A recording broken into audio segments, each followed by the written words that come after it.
এবার যে খবরে নজর রাখবো, বিজেপির বুথ সভাপতিকে মারধরের প্রতিবাদে বিক্ষোভ, তৃণমূলের অফিসে তুলে নিয়ে গিয়ে মারধরের অভিযোগ। আরামবাগে প্রতিবাদে রাস্তা অবরোধ স্থানীয়দের, দেখছেন সেই ছবি।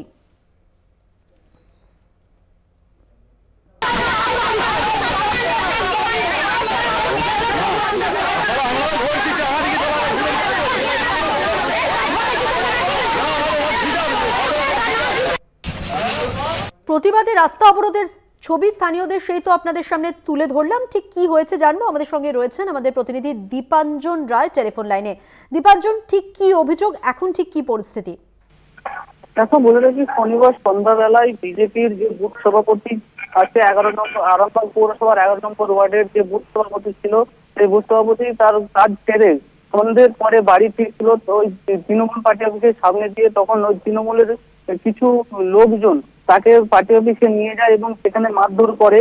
এবং তারপরেই ওই এলাকার যারা বিজেপির সমর্থক রয়েছে তারা ওই পার্টি অফিস ঘেরাও করে কালকে চেয়ার টেবিল যাচ্ছিল, কালকে ভাঙচুর করেছিল।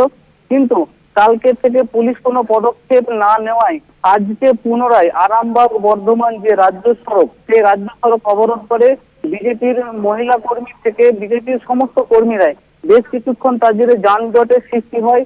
বিজেপির বক্তব্য, কাল থেকে এরকম একটা ঘটনা ঘটেছে, পুলিশ কোনো পদক্ষেপ করেনি, তাই তারা আজকে এই পথ অবরোধ করেছে।